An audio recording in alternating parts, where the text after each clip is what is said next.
we come to the last portion of the session on brainstorming and online ICT resources.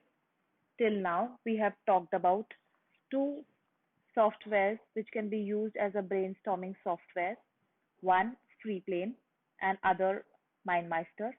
Both these softwares can be used for individual and collaborative brainstorming.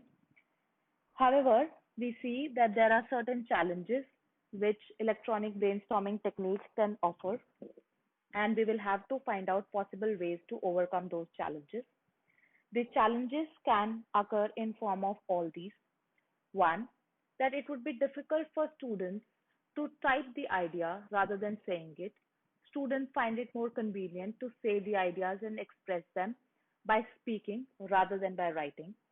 There can be technical issues, that is, that there can be a manipulation on the history of the work which has been already done in the software, as well as there can be network issues or network problems which the students might face.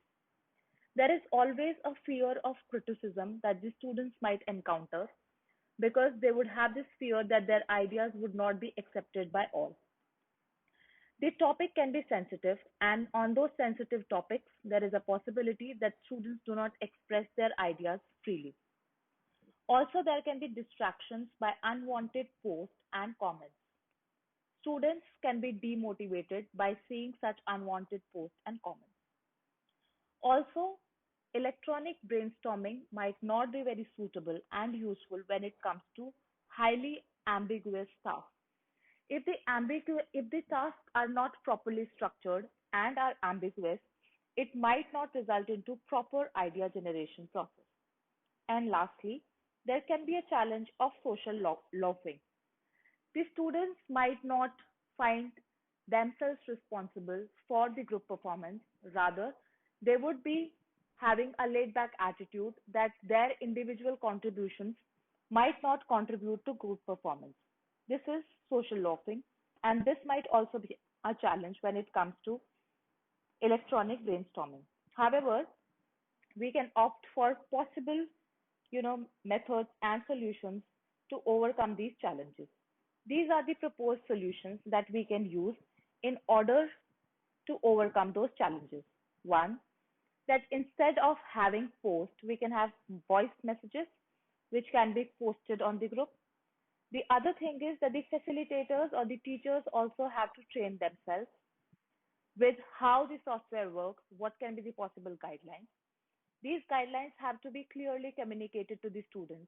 That is, let us say that until and unless everyone has posted their comments on the group or they have generated the ideas, no one shall comment on those, and comments shall be taken only at the end of the idea generation process. The other thing is that we have to prepare the participants. We have to make them familiar with how the tool has to be used and what are the process that is going to take place. We have to define the tasks clearly, as we have already seen that ambiguous tasks cannot result into proper brainstorming. We have to rule out criticism because criticism can deter freewheeling. So we have to encourage freewheeling and we have to invite ideas. And lastly, in order to eliminate social loafing, we have to make sure that all the members in the group, they are committed to the performance of the group. Now, once we try to come up with these solutions and we implement these solutions, there would be a synergy that would be created.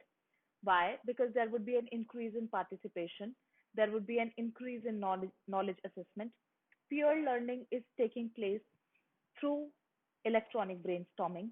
There is better organization of thoughts and teams are being built. So students feel more confident now working in teams.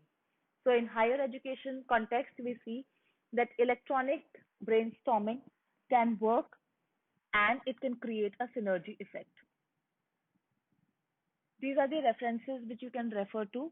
That is all in the session brainstorming and ICT tools related to it. Thank you.